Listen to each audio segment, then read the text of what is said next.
ಬಿಗುಮಾನ, ನಿನ್ನ ದುಗುಡ ದುಮ್ಮಾನ ಮುಖದಲ್ಲಿ ಹೊರಹೊಮ್ಮುತ್ತಾ ಇದೆ. ಅಣ್ಣ, ದುಗುಡ ಏನಿದು? ಏನೇ ಇರಲಿ, ನನ್ನಳು ಇನ್ನಾದರೂ ಹೇಳಲಿಕ್ಕಿಲ್ವೇ? ನೋಡಣ್ಣ, ಇಷ್ಟು ವರ್ಷ ಆಯಿತು, ಇಷ್ಟು ಬಣ್ಣಗೊಂಡಿದ್ದ ನಾನು ನೋಡಲೇ ಇಲ್ಲ. ಅಯ್ಯೋ ದೇವರೇ. ಅಣ್ಣ, ನಿನ್ನ ಮೈಸೂರಿಯನ್ನು ನೋಡಿದ್ದೀಯಾ? ಇವತ್ತು ಬರುವಾಗ ದರ್ಪಣ ನೋಡ್ಕೊಂಡೇ ಬಂದೆ, ಹಾಗೆ ಬಂದೆ. ಯಾಕಣ್ಣ ಇದು?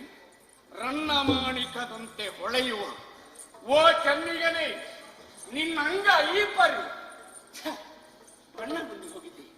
ಕಳೆ ಕಟ್ಟಿದ ನಿನ್ನ ಮುಖ, ನಿನ್ನ ಈ ದೇಹ ಎಂತ ಹೊಳಪು. ನಾನು ನೀನು ಇಬ್ಬರು ನಿಂತ್ರೆ ಎಷ್ಟು ಚಂದ ಆಗ್ತಿತ್ತು. ಆಗ ನಮ್ಮ ಅಣ್ಣನೇ ಚಂದ ಆಗಲಿಲ್ಲ, ನನಗಿನ್ನೇನು ಚಂದ. ಬಣ್ಣಗುಂದಿಯ ಪರಿಯನ್ನ ನನ್ನಲ್ಲಿ ಹೇಳಿ. ಯಾವುದೇ ಸಮಸ್ಯೆ ಇರಲಿ, ಶೀಘ್ರ ಪರಿಹಾರ ನನ್ನಲ್ಲುಂಟು. ಅಣ್ಣ, ಏನಾಗಿದೆ ಕೇಳು, ನೀತಿ ಬಾಯಿರನೆ ಕೇಳು. ಎನ್ನಿದರಳು ಮಾತನಾಡದಿರುತ್ತಾಳು, ಎನ್ನಿದರಳು ಮಾತನಾಡದಿರುತ್ತಾಳು. ಯಾತಕ್ಕೆ ಇಲ್ಲಿಗೆ ಸತಿಯರು ತೊರೆದೇ ಬಂದೆವು ಈ ಕ್ಷಣದಿ.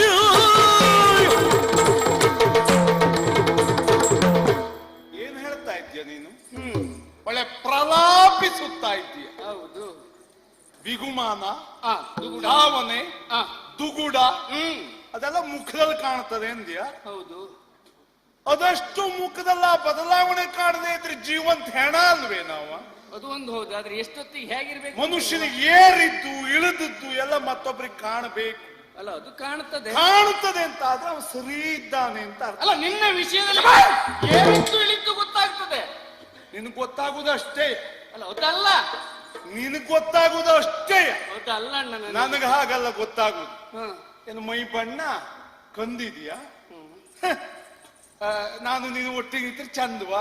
ಚಂದ್ವಿ. ನಿನಗೆ ಚಂದ ಬೇಕಾ? ಯಾಕಂದ್ರೆ ನಿನಗೆ ವಯಸ್ಸಾಗುವುದೇ ಇಲ್ಲ ನೋಡು. ನಾವೆಲ್ಲ ಮಕ್ಕಳಿಗೆ ಕೊಂಡು ನೋಡು ಕಾಲದಲ್ಲಿ ನೀ ಹೆಣ್ಣು ನೋಡ್ಲಿಕ್ಕೆ ಹೋಗ್ತೀಯ. ಹಾಗಾಗಿ ನಿನಗದೆಲ್ಲ ಚಂದ ಬೇಕು. ಒಂದ್ ದೃಷ್ಟಿಯಲ್ಲಿ ನಮ್ಮ ಸಂತಾನದವರಿಗೆ ವಯಸ್ಸಾಗುವುದಿಲ್ಲ. ಯಾಕೆಂದ್ರೆ ನನ್ನ ಅಣ್ಣ ನೀನು ಅಪ್ಪನಿ ಸಮಾನ ಅಂತ. ನೀನೇ ವಯಸ್ಸಾಯ್ತು ಅಂತ ಇನ್ನೂ ಜೀವಮಾನದಲ್ಲಿ ಒಪ್ಕೊಳ್ಳಿಲ್ಲ. ನಮ್ಮ ಪರಿಸ್ಥಿತಿ ಏನಾದಿತ್ತು? ನೀ ನಾಳೆ ಅಪ್ಪನಿಗೂ ವಯಸ್ಸಾಗ್ಲಿಲ್ಲ ಹೇಳ್ಬಹುದು. ಅದೆಲ್ಲ ನಾ ಹೇಳುದು. ಯಾಕೆ ಮಾತು ಅಂತ ಗ್ರಹಿಸು. ಮನಸ್ಸನ್ನು, ಮುಖ ಎನ್ನುವುದು ಮನಸ್ಸಿನ ಕನ್ನಡಿ ಇದ್ದ ಹಾಗೆ. ಹೌದೌದು. ಪುಸ್ತಕದಲ್ಲಿ ಮುನ್ನುಡಿ ಓದಿದ್ರೆ ಸಾಕು, ಪುಸ್ತಕದೊಳಗೆ ಏನಿರ್ತದೆ ಅಂತ ಗೊತ್ತಾಗ್ತದೆ. ಹಾಗಂತ ಓದ್ದೇ ಇರ್ಲಿಕ್ಕೆ ಬರ್ತದ? ಹಾಗೆಂದು ಮನುಷ್ಯನ ಮುಖ ನೋಡಿದ್ರೆ ಅವನ ಅಂತರಂಗಕ್ಕೆ ಅರ್ಥ ಆಗ್ತದೆ. ನೀತಿ ಬಾಹಿರನೆ ನಿನ್ನ ಹತ್ರ ಮಾತಾಡುವ ಸ್ಥಾನವೇ ಇಲ್ಲ. ಪ್ರಸಂಗ ಇಲ್ಲಿವರೆಗೆ ಬಂದಿದೆ. ಇದು ಸಿಟ್ಟು ನಮ್ಮ ಮೇಲಲ್ಲ ಅಣ್ಣ. ಯಾರ ಮೇಲೆ ನೀವು ಕೋಪ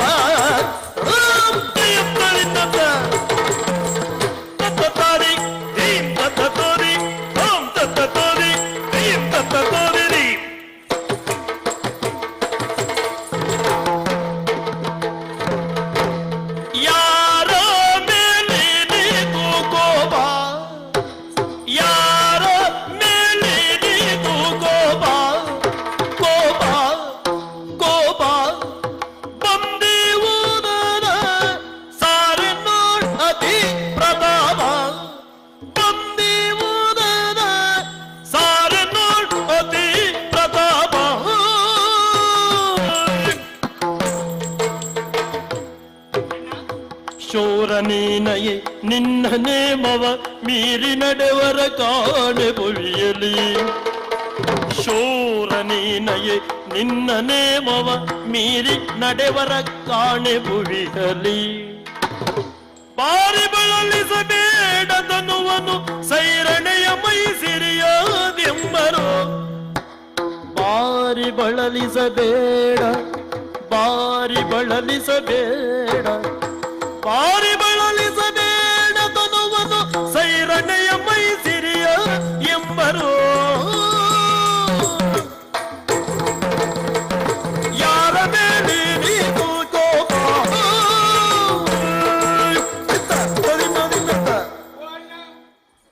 ಅಣ್ಣ ಹೇಳ, ನನಗೆ ಅರ್ಥ ಆಗಿದೆ.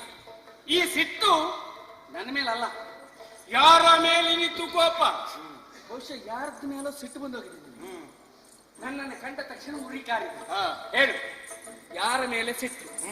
ಸಿಟ್ಟಿಗೆ ಕಾರಣ ಏನು? ಅವರು ಏನು ತಪ್ಪು ಮಾಡಿದ್ದಾರೆ ನನ್ನಲ್ಲಿ ಹೇಳು. ಶೂರ ನೀನಹೆ, ನಿನ್ನ ನೇಮವ ಮೀರಿ ನಡೆವರ ಕಾಣೆ ಜಗದೊಡ್ಡು. ಜಗತ್ತು ಬಿಡು, ನಮ್ಮ ಈ ದ್ವಾರಕೆಯಲ್ಲಿ ನಿನ್ನ ಆಜ್ಞೆಯನ್ನು ಧಿಕ್ಕರಿಸೋರಿದ್ರೆ ಹೇಳು, ಎಳಕೊಂಡು ಬಂದ ನಾನು ಶಿಕ್ಷೆ ಕೊಡ್ತೇನೆ. ಬೇಡ ಮಹಾರಾಯ, ಹ. ಯಾವ ಪ್ರಸಂಗದಲ್ಲೂ ನೀ ಭಾಗವಹಿಸೋದು ಬೇಡ. ಅಯ್ಯಯ್ಯೋ. ಯಾಕೆ ಕೇಳು, ಹ. ಕೊನೆ ಪ್ರಸಂಗ ಬರುದು ನನ್ನ ಮೈ ಮೇಲೆ ಹೊರತು ನೀ ತಪ್ಪಿಸ್ಕೊಂಡು ಬಿಡ್ತೀಯ. ಕೃಷ್ಣ, ಹ. ಯಾರ ಮೇಲೋ ಸಿಟ್ಟು ಬಂದು ನಿನ್ನ ಮೇಲೆ ನಾನು ಸಿಟ್ಟು ಕಾರಿದ್ದಲ್ಲ. ಅಲ್ವಾ? ಕೋಣನಿಗೆ ಬಂದ ರೋಗಕ್ಕೆ ಕತ್ತೆಗೆ ಬರ ಎಳೆಯುವುದಲ್ಲ. ತಪ್ಪು ತಪ್ಪು. ಆದ್ರೆ ನಿನ್ನ ಮೇಲೆ ಸಿಟ್ಟು ಬಂದಿದೆ ಯಾಕೆ? ನನ್ನ ಮೇಲೆ ಬಂದಿದೆ. ಸ್ವಲ್ಪ ಯೋಚನೆ ಮಾಡಿ. ಏನಣ್ಣ? ಶಾಪಗ್ರಸ್ತ ವಂಶ ನಮ್ಮದು. ಹೌದು. ಗೊಲ್ಲರ ಮಕ್ಕಳು ಎಂದು ಸಮಾಜ ನಮ್ಮನ್ನ ತಿರಸ್ಕಾರ ಮಾಡಿ ಕೀಳಾಗಿ ಕಾಣ್ತಿತ್ತು. ಇವತ್ತು ನಮಗೊಂದು ಸ್ಥಾನ ಸಿಕ್ಕಿದೆ, ಗೌರವ ಸಿಕ್ಕಿದೆ. ಕಾರಣ ಸಿಕ್ಕಿದ್ದನ್ನ ಉಳಿಸಿಕೊಳ್ಳಬೇಕು. ಯಾವಾಗ ಸಿಕ್ಕುವುದಕ್ಕೆ ನಮ್ಮಿಬ್ಬರ ಪ್ರಯತ್ನ ಅಲ್ವೇ? ಸರಿ, ನಿನ್ನದೇ ಅಂತೆ ಅಲ್ಲ, ಒಪ್ಪ. ನಿನ್ ರೊಟ್ಟಿ ನಂದು. ಅಲ್ಲ, ಸಿಕ್ಕಿದೆ ಒಪ್ಪಿಕೊಳ್ತೇನೆ. ಹಾ. ಕಳ್ಕೊಳ್ಳಿಕ್ಕೆ ಹೋಗ್ಬೇಡ. ಚಟ. ಸಣ್ಣವರಿದ್ದಾಗನಿಂದ ನಡೆದ ಪ್ರಕರಣ ನೀನು ನೆನಪಿಸಿಕೊ. ಹಾ. ಹುಡುಗಾಟಿಕೆ ಬಿಡು. ಹೌದೌದು. ಗೋಪಿಕೆಯರ ಮನೆ ನುಗ್ಗಿ ಹ್ಮ್ ಅವರ ಮನೆಯಲ್ಲಿರುವ ಹಾಲು ಮೊಸರು ಕದಿಯುವುದಕ್ಕೆ ಹ್ಮ್ ನೀನಿದೊಂದು ತಂಡ ಕಟ್ಕೊಂಡು ಹೋಗುದು. ಸಣ್ಣ ಪ್ರಾಯದ ಹುಡುಗಾಟಿಗೆ ಕೆಲಸ ಬಿಡು. ನನಗೊಂದು ವ್ಯಾಮೋಹ. ಹಾ. ಏನೋ ನನ್ನ ತಮ್ಮ, ಹೌದಪ್ಪ. ನಾಳೆ ಏನಾದ್ರೂ ಆದ್ರೂ ನನ್ನ ತಮ್ಮನಿಗೆ ಆಗ್ತದೆ, ನಾನು ಜೊತೆಗೆ ಬರುವುದು. ಹಾ. ಕೊನೆಗಾಗುವುದೇನು ಅಂತ ಗೊತ್ತುಂಟು ಬಿಡು. ಹೌದಪ್ಪ. ಒಬ್ಬರ ಮೇಲೆ ಒಬ್ಬರು ನಿಲ್ಸಿ, ಒಬ್ಬರ ಮೇಲೆ ಒಬ್ಬರು ನಿಲ್ಸಿ, ಹಾ. ಅಡಿಯಲ್ಲಿ ಬಲಾಟಿನ ನಾನು ನಿಲ್ಸಿ, ಹಾ. ನೀ ತುದಿಯಲ್ಲಿ ಬೆಣ್ಣೆ ಬಾಯಿ ಹಾಕು. ಹೌದೌದು. ಗೋಪಿಕೆಯರು ಕೊಡುಗೋಲು ಹಿಡ್ಕೊಂಡು ಬರುವುದು. ಹಾ. ನಿನ್ನ ಬಾಯಿಗೆ ಬೆಣ್ಣೆ, ನನ್ನ ಬೆನ್ನಿಗೆ ದೊಣ್ಣೆ. ಅದು ವಿಶೇಷ ಇಲ್ಲ, ತಮ್ಮನಿಗಾಗಿ ಬಿಡು. ಬಹಳ ಅಳ್ತದೆ. ನನಗೆ ನೋವಿಲ್ಲ. ಹಾ. ಬಾಳ ಅಳತಲ್ಲ, ಹೊಸದು ನೀನು ಪ್ರಸಂಗ ಅಲ್ಲ ಆದ್ರೂ ಮುಂದಿನ ಪ್ರಸಂಗ ಆಗುದೇ ಸುಳ್ಳು. ಅಷ್ಟು ಪ್ರಸಂಗ ಉಂಟು. ಹಾಗಾಗಿ ಹಾ. ಬೇಡ. ಜಾಂಬವತಿ ಮದುವೆಯ ಪ್ರಕರಣ, ಹಾ. ಆ ರುಕ್ಮಿಣಿ ಕಲ್ಯಾಣ, ಹೌದೌದು. ಇದೆಲ್ಲ ವಿಷಯ ಹಾ. ಯೋಚಿಸಿದಾಗ ಹಾ. ನಿನ್ನ ಹುಡುಗಾಟಿಕೆ ಹೆಚ್ಚಾಗುತ್ತಾ ಇದೆ. ಓಹೋ. ಸ್ಪಷ್ಟವಾಗಿ ಹೇಳ್ತೇನೆ, ಹಾ. ನೀನು ನನ್ನ ಎದುರು ನಿಲ್ಲಬಾರ್ದು. ಅಲ್ಲ, ಇವತ್ತಿನ ತಪ್ಪಿ ಕಾರಣ ಏನು? ನನಗೆ ಸಿಟ್ಟು ಬಂದದ್ದು ನಿನ್ನ ಮೇಲೆ. ಅಲ್ಲ, ಕಾರಣ ಕಾರಣ ನೀ ಎದುರಿಗೆ ಬಂದದ್ದೇ ತಪ್ಪು. ನೀವು ಮೊದ್ಲೇ ಹೇಳಿದ್ರೆ ನಾನು ಹಿಂದೆ ನಿಂತ್ಕೊಂಡಾದ್ರೂ ನಾಲ್ಕು ಮಾತಾಡಿ ಹೋಗ್ತೀನಿ. ಮೊದ್ಲೇ ಹೇಳಿದ್ ನಿನ್ ಗೊತ್ತಾಗ್ಲಿಲ್ವಾ? ಅವ್ನು ಹೇಳಿಲ್ವಾ? ಅವ ಬಿಡು, ಅವ ಹೇಳಿದ ಲೆಕ್ಕಾಚಾರಕ್ಕೆ ಬರುವುದಿಲ್ಲ. ಹಾ. ಈಗ ನಾನು ಅವನ ಹತ್ರ ಏನು ಹೇಳಿದೆ ಅಂತ ನೀನು? ಹಾ. ಹೋಗುದ್ರೊಳಗೆ ಅಣ್ಣನಿಗೆ ಮತ್ತೆ ಇಳಿದ ಅಣ್ಣ ಬದ್ಲಾದ್ರು ಆದ ಅಂತ. ಯಾರು? ಅಯ್ಯಯ್ಯ, ನಾನು ಹೇಳುವ ಸತ್ಯ ಹೇಳ್ತೇನೆ ಅಣ್ಣ. ನೀ ಜೀವಮಾನದಲ್ಲಿ ಯಾರನ್ನು ಬೇಕಿದ್ರು ನಂಬ, ಅವನ್ನ ಮಾತ್ರ ನಂಬೇಡ. ಯಾಕೆಂದ್ರೆ ಇದು ಅವಂದೆಲ್ಲ ಸ್ವಂತಕ್ಕೆ ವಿನಃ ನಂದಲ್ಲ. ನೋಡು, ಅವನು 100ಕ್ಕೆ 100 ನಂಬ್ತೇನೆ. ಹಿಂದ್ಗಡೆ ಹೇಳುವ ನೀನು ಮಾತ್ರ ಅಣ್ಣ. ಯಾಕೆಂದ್ರೆ ಅವನ ಹತ್ರವೇ ನೀನು ಆಡಿದ ಮಾತು. ಹಾ. ಅಣ್ಣ ನಾಳೆ ನಿನ್ ಮೇಲೆ ತಿರುಗಿ ಬಿದ್ರೇನು. ಆದ್ರಿಂದ ಹಾ. ಬೇಡ. ಯಾರು ಏನ್ ಹೇಳ್ತಾರೆ, ನೀವು ಹೋಗ್ತೀಯಲ್ವ? ಯಾರು? ನೀವು ಹೋಗ್ತೀಯಲ್ವಾ? ಇದು ಸಭಾ ಕಾರ್ಯಕ್ರಮ ಅಲ್ವಾ? ಹೌದು. ಸಭೆಯಲ್ಲಿ ಅಧ್ಯಕ್ಷರು ಸಾಕ, ಮತ್ತೆ ಉಪಾಧ್ಯಕ್ಷರು ಬೇಕಾ ಬೇಡವಾ? ಉಪಾಧ್ಯಕ್ಷ ಇಷ್ಟ ಬಂದಷ್ಟೊತ್ತಿಗೆ ಬರುವ ಉಪಾಧ್ಯಕ್ಷ ಅಲ್ಲ. ಸಭಾ ಕಾರ್ಯಕ್ರಮ ನಡೆಯಬೇಕಾದ್ರೆ ಮುಖ್ಯವಾಗಿ ಬೇಕಾದವರು ಅಧ್ಯಕ್ಷರು. ಏನೋ ಸ್ವಲ್ಪ ತಡವಾಗಿ ಉಪಾಧ್ಯಕ್ಷರು ಬರ್ತಾರೆ ಅಂದ್ರೆ ಸಭಾ ಕಾರ್ಯಕ್ರಮ ಮುಂದುವರ್ಸ್ಲಿಕ್ಕೆ ತೊಂದರೆ ಆಗುದು. ಒಂದದ್ದಕ್ಕೆ ತಡ ಏನು ಅಂತ ಹೇಳುದು ಬೇಡ? ಅಲ್ಲ, ಹೌದು. ಏನು? ನಾನು ಬರುವಾಗ ಎಷ್ಟು ಜನ ನಮ್ಮನ್ನ ಮಾತಾಡಿಸುವವರು. ಆ ಮಾತಾಡ್ಸೋರೊಟ್ಟಿಗೆ ನೀನಿರು. ಹೋಗ್ತೀಯ ಅಲ್ವಾ? ಯಾರು? ನೀನು ಒಂದ್ಸರಿ ಇಲ್ಲಿ ಬಾ. ಯಾಕೆ? ನೀನು ಅಧ್ಯಕ್ಷ ಸ್ಥಾನದಲ್ಲಿ ಕುಳಿತುಕೋ, ನಾನು ಇಲ್ಲಿ ಉಪಾಧ್ಯಕ್ಷ ನೋಡೋರು ಎಷ್ಟು ಚಂದ ಬರೋಣ. ನಿನ್ನ ಹತ್ರ ಮಾತನಾಡುವುದು ಒಂದೇ, ಮುಳ್ಳಿನ ಮರಕ್ಕೆ ಮುತ್ತು ಕೊಡುವುದು ಒಂದೇ. ನಾನೇ ಹೋಗಿ